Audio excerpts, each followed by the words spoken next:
heard or had the desire to change the lives of young men for the better, only when I was a young woman. and yet, maybe others have thought about it, and they felt uncertain as to how you might reach them. Same comment. That was the situation that Tremale Berger was faced with when he was tasked with creating ways to convince high school-aged young men to become gentlemen. It's just like Ralph Smedley, and develop a passion for self-refinement. Over the next 20 minutes, Tremale is going to share with you how his experience in being a co-founder and director of youth initiatives for Gentlemen's Agenda, a movement organization founded by how many? Four young men to restore the gentleman to societal prominence. Whoa. This helped him discover a philosophy to reach and convince, and this is important, convince skeptical young men to take an interest in becoming more of themselves, becoming gentlemen. Please help me welcome with a grand round of applause Tremale as he presents his talk entitled The Transformation to Young Gentlemen. Tremale.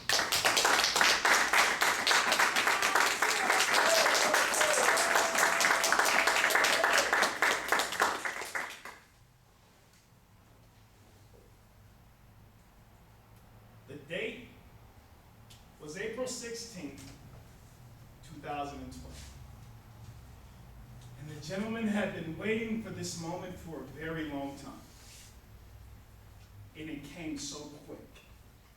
We had our first opportunity to address young men at a high school in Pasadena, John Muir High School. And we were going to tell them about the gentleman lifestyle and roll out our program and have an amazing time and witness this revolution. And we were excited. And I was selected as the person to convince these young men in the assembly. We're talking to about 60. And so I prepared. I had my notes written down.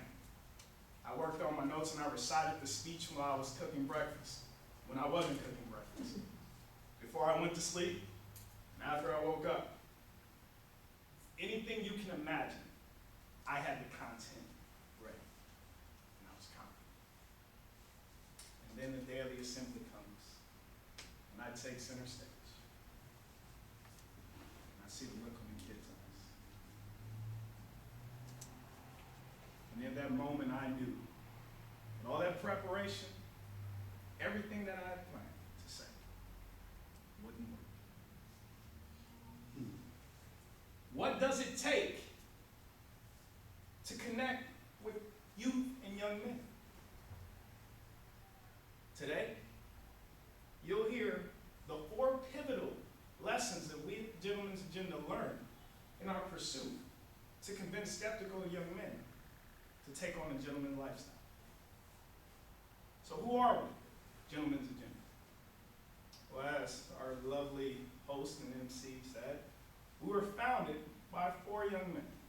Myself, 2 of the other co-founders are in here as well, John, our CEO, and Ashley Brown, while the other gentlemen couldn't make it today. And this idea came from a common thread that we all shared. We just looked at our society, saw a lack in civility, a lack in the way that people treated each other. Simple things like opening doors for people, saying hi, my name is Tremale. It's a pleasure to meet you. Simple things that we take for granted. Furthermore, these concepts, this lifestyle, is what allowed us to transform and change our lives to become who we are today. What are your memories of gentlemen? Do you have any?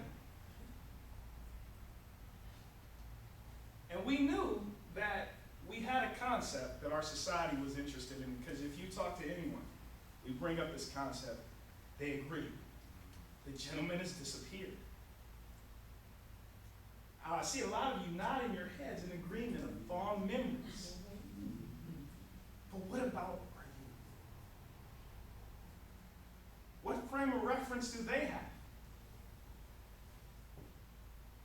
Can they recall to these memories that you just reflected on? Do they have that frame of reference? What are we going to do about them? So when we gathered and we formed Gentlemen's Agenda, one of our first major initiatives was to convince and bring more young men and introduce them to this lifestyle that changes our lives and that everyone is so fond of. And that was our first major task at Gentlemen's Agenda. Now myself, I've been speaking to young men for about 11 years. I've spoken all across the city in Los Angeles and spoken to some places across the country and even in some international venues. Been to the Philippines, Bahamas, Turks and Caicos Island, all speaking to youth, different ethnicities, all ranging in different cultures. And so the gentleman thought it'd be a pretty good idea to make me director of all youth initiatives. So I said, okay, can't be that tough, right? Speaking can't be that different than speaking. So I prepared. I prepared the perfect program in concert with the gentleman that spoke to the minds of the young men, that logically laid it out why it made sense to take on the gentleman lifestyle. But what do you do when it does not go according to plan? So we're back at that assembly stage, and I'm looking at all their eyes, and I feel that familiar look of judgment. It was the look that I used to give speakers when they would come to my high school and talk to me. The look of looking at my clock, trying to figure out how long this assembly would be, and figure, okay, after this amount of time, I'm never going to see this speaker ever again, so I'm going to tune everything he says out. And I felt all that. And in that moment, I didn't have much time. I mentally threw my speech in the trash. Everything I had planned, I threw it away. And I did what felt right. I spoke to him. I said, I heard you guys had the Dodgers here last week. And they didn't have such a great time. Dodgers are dodging things, right? Well, I know what you guys usually get when you get assemblies like this. Because standard convention tells me to come up here and give you a nice little speech, be a motivational speaker, I give you some words, you feel good about yourself, you get a little uplifted, and I go back to my life, and you're stuck with yours. I get that. But something in my being just doesn't feel right about doing that today. Because I understand who you are. I know what people say about you and John Muir. I get it. I read the clippings in the newspaper. You know what? I don't see what they see. Because when I look at you, I see myself. I see John. I see Ashley. And I know how it feels to feel like society doesn't support you. I know how it feels to not understand how education relates to you at all, how geometry and algebra and everything that you're doing, how it relates to your life at all. I understand that you've heard my background and all the things that I've done. But I went to Locke High School, and we were underperforming too. We were low performing. Some of you don't have the best childhood situations. Foster kids, I know. Because I was a foster kid myself. My father died before I was ever born. I've been through 4 foster homes my entire life, addicted to alcohol, cocaine. I was in special education classes from the 3rd to 9th grade. I understand your pain. Now, I'm not going to sit here and tell you that there are people who have advantages in life that you don't. It's a fact. Some people have more of a supportive home than you do. It's a fact. Some people have more resources than you will ever have. It's a fact. But what if I told you that there was a lifestyle that you could take to make none of that matter? Would you listen? The lifestyle is a gentleman's lifestyle. And I proceeded to talk for 15 more minutes. And that look of judgment that were on the kids' eyes, it was on the kids' eyes, wasn't there anymore. It was a look of family. Like a big brother talking to a little brother, trying to show him the way. And they listened. There were 60 kids in the room. We had them fill out an assessment because we were creating a program.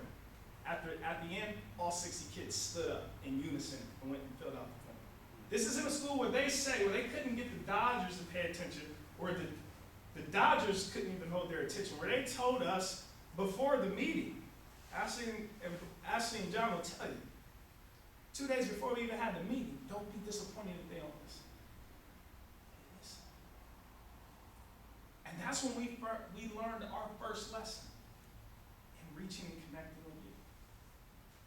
You have to be critical in your awareness of when you're connecting with youth and when it's time to abandon the plan and speak from the heart. You have to be aware of when you are genuinely connected.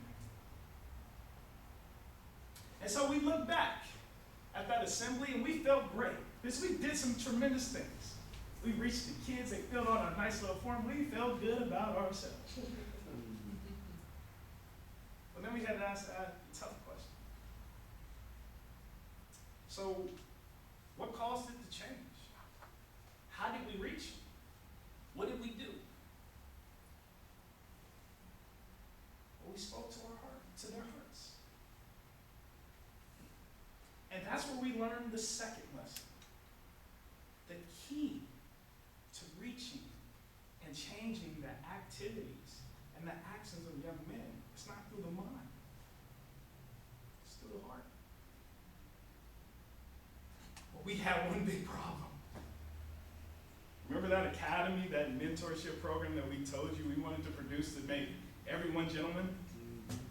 It was entirely premised on speaking to their minds, all logical, all a priori certainty, mathematical stuff that would go in one ear and out the other. We had a perfect plan to convince young men to become gentlemen in their minds.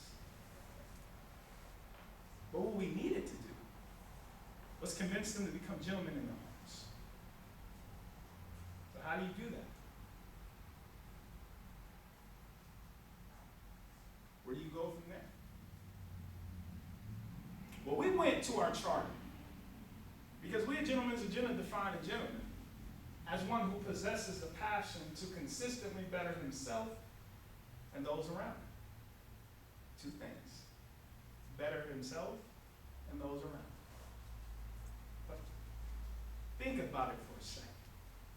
Who's going to have a passion to better someone else's life if they don't have a burning desire to better their own? So what was our number one thing that we had to do? We had to first, before we could get into etiquette, before we could get into some of the traditional concepts that you guys ascribe to gentlemen, we had to lay that foundation and help them discover a passion for self-refinement. Now, can you imagine me going to a school from a bunch of rowdy 16-year-olds and saying, I'm here to teach you to discover a passion for self-refinement. Who wants to join? we couldn't go and say that. So what we did was we had to look at their lives.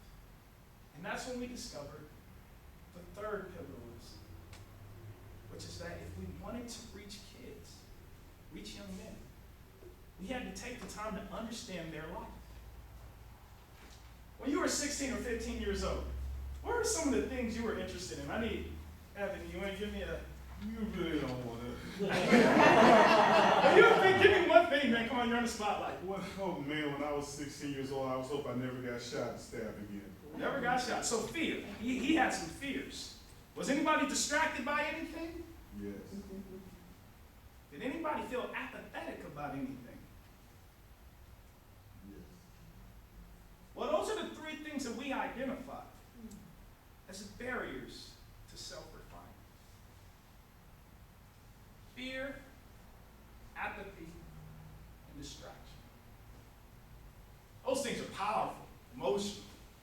You imagine the line that a kid has to walk. If this is his passion, and on one side, every single day, he has to face fear, distraction, apathy, fear, distraction, apathy. How can you ever keep your eye on the goal? And so we acknowledge these things are powerful, emotional. Fear, how do you get over that? Fear of public speaking. We hear about it all the time. We didn't know how to overcome it. So we asked one question. And it's a question I'm going to ask you. How many of you will go to a zoo, hop over a fence and pet a tiger? Can you raise your hand? Nope, nobody? A few of the kids at the assembly raise their hand. Okay. How many of you have a little nephew or a child? Raise your hand. I'll picture your little nephew or your young kid in that same area with that tiger. If you open up that fence, baby boy, baby girl, cease to exist. The fruit of your life will not have an opportunity to grow up and experience the life you have. Would you maybe think a second time about that question if your kid was over there? Would it alter your mentality a little bit? And that's when we discover. See, fear, apathy, distraction, these things are powerful, emotional. But we discovered that if we could find something that they loved, as much as they feared, that it could win. That if we found something that they were as passionate about as they were fearful, they could defeat those things. And the road to self-refinement would be clear. And that's how we found and discovered what our program would be. And we called it the Passion Academy. And that's when we learned what we needed to do next. The Passion Academy was a 10-week program that we designed for 26 kids to help them explore, identify, and take action on something for which they had passion. And in the process, all throughout, we consistently reinforce how the gentleman lifestyle can help them get closer to their passion. So we hooked them by finding something that they are self-interested in, by finding something that they themselves love more than they fear, and use that as the basis to show them why the gentleman lifestyle is so important. And we're having an absolutely great time. We're in the 5th week of the program right now, and the transformation that we see in the kids is absolutely amazing.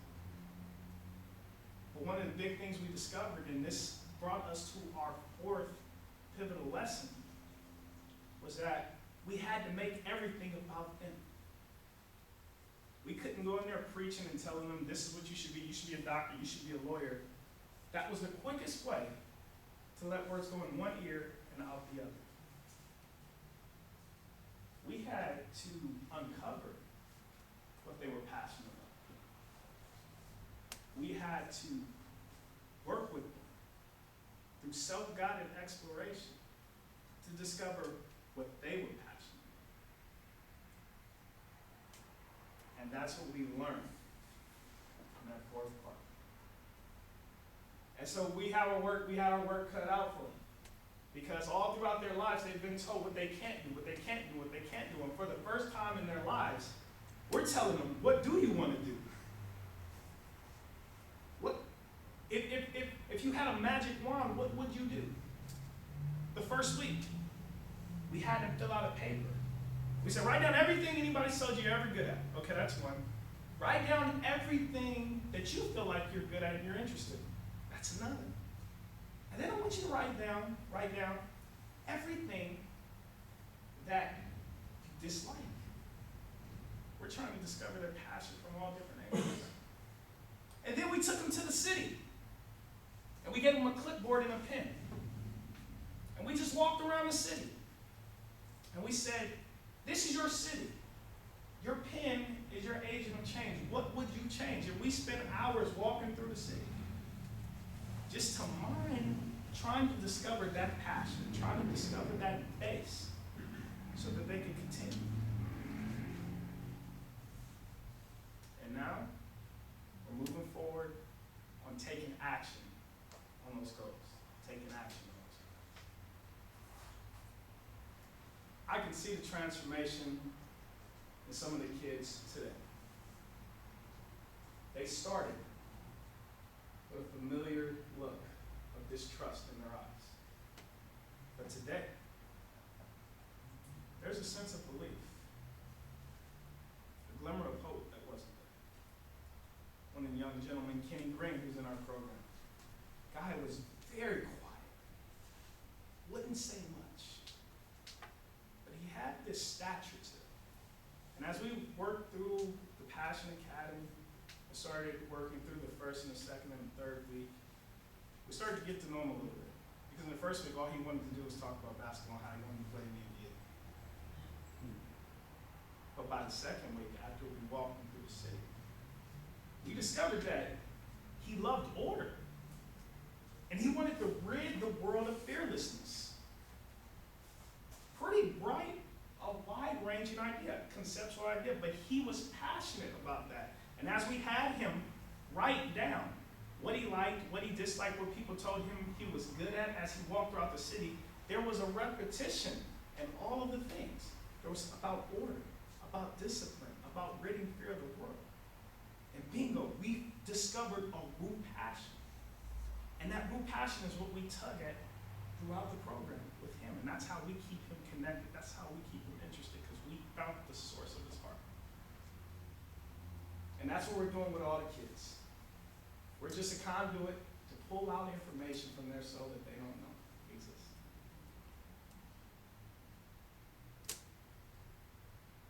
It's absolutely mind-blowing sometimes to see.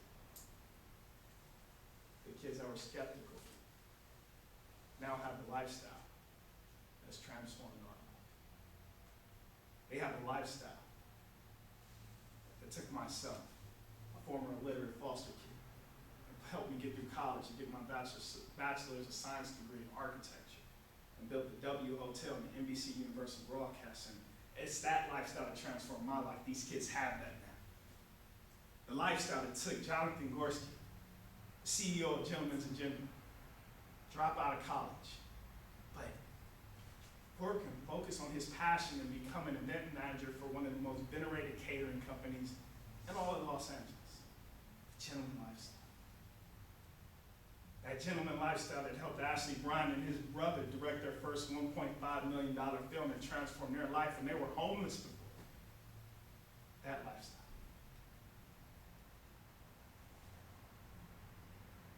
That's what we discovered. So if there's any kid that you're looking to reach, you're looking to touch, I ask you to walk yourself through these same things. Do you connect with them? Are you focusing on the authenticity? Are you speaking to their hearts? Are you taking time to understand their life? And is everything about them? And if you don't have any kids that you're reaching out to, join us. We got plenty of kids ready to go. It's been a pleasure.